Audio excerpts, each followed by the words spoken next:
All right, now that we've looked at Gamma 1, it's time to look at Gamma 2, the free-to-play version. See which one's better. So let's go through the details. One thing you need to know for Gamma 2 in terms of stats, his defense is a lot lower, but his attack's a little higher. He's got the same leader skill, so superhero for 50% stat boost and 2 key. And same super attack mechanic, which is raise attack and defense for 1 turn. The passive is almost identical with the 100% attack and defense at the start of the turn, with 100% attack and defense when performing a super attack. But he's a superhero's support for 30% attack, so instead of defense. And then he also has, instead of the criticals inbuilt, he has the medium chance of launching a super attack. He guaranteed to launch an additional attack with that being a medium chance, as long as you have Gamma 1 on the attacking turn. I still gave him mostly additionals because I really want to make sure he gets at least 2 supers so he can be a little bit more defensively good.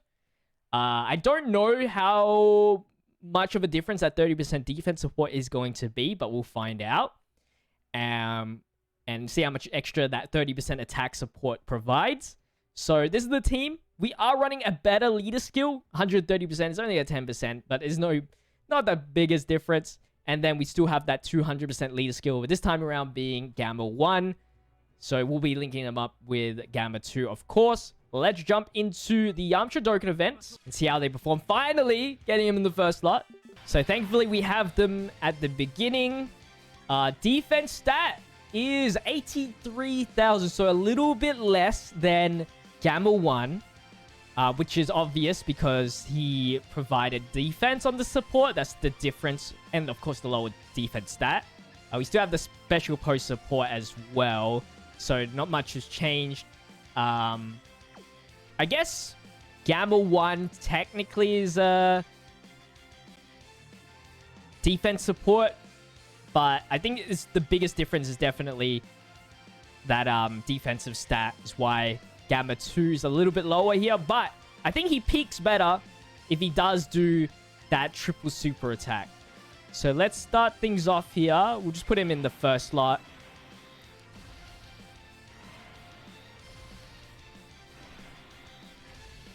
So Gamma 1's was 2 million attack stat. So that's 2.1. And the additional is beautiful. Pretty much a 200,000 or 100-ish thousand attack stat increase. And of course that triple. Definitely a second, third slot unit. Even Gamma 1's a second or third slot unit, so I don't really know the maths on how, like, actually strong or how defensively strong he is after 3 supers. I'm sure somebody in the comment section will figure that one out.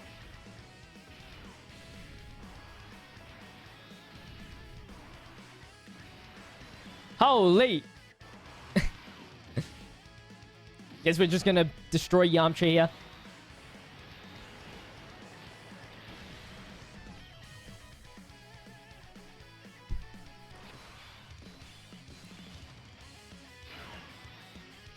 Alright. So a little bit lower defense just because Trunks is not supporting in defense as much as the last rotation. But we should have a little bit higher attack because Great Saiyaman 1 and 2 raised allies' attacks for 2 turns. So we should see some good numbers here, hopefully. And fingers crossed some additionals as well. 2.2, so just a slight little bit. 1 with that crit is always good. And no additional super.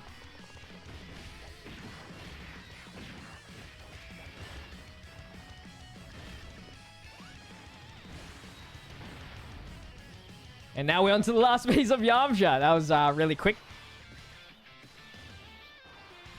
Now, I don't know how I'm going to avoid killing.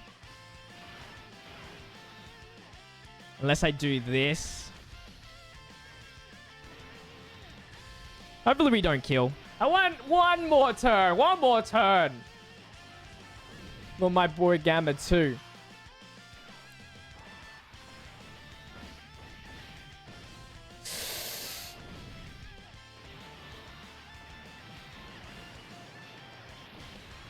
Yo, why is Yamcha so well?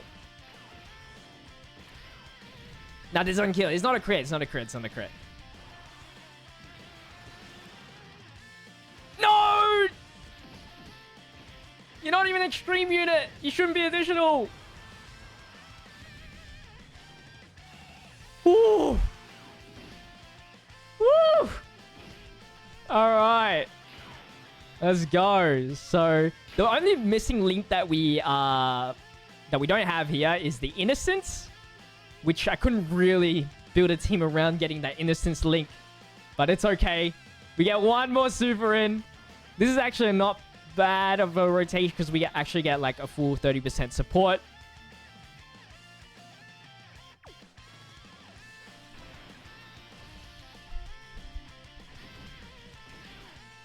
Oh, and the crit chance as well, I believe.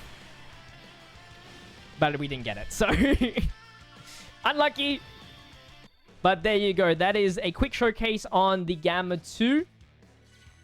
Not bad. Not bad. Definitely, I would say better than Gamma 1. Although he's a defensive support, I think just having that chance to triple super attack will help you survive a bit better than what Gamma 1 does. So just to clarify a little bit more, the free-to-play Gamma 2 is a little bit more usable in terms of everyday usage because you're most likely going to run Gamma 1 STR as the leader and friend leader, then the AGL Gamma 2 linking up with one of the Gammas, and then of course the free-to-play Gamma 2 will link up with the other Gamma 1. While if you do run Gamma 1 free-to-play, then that means you're most likely going to be running two Gamma 2s as the leader and friend leader.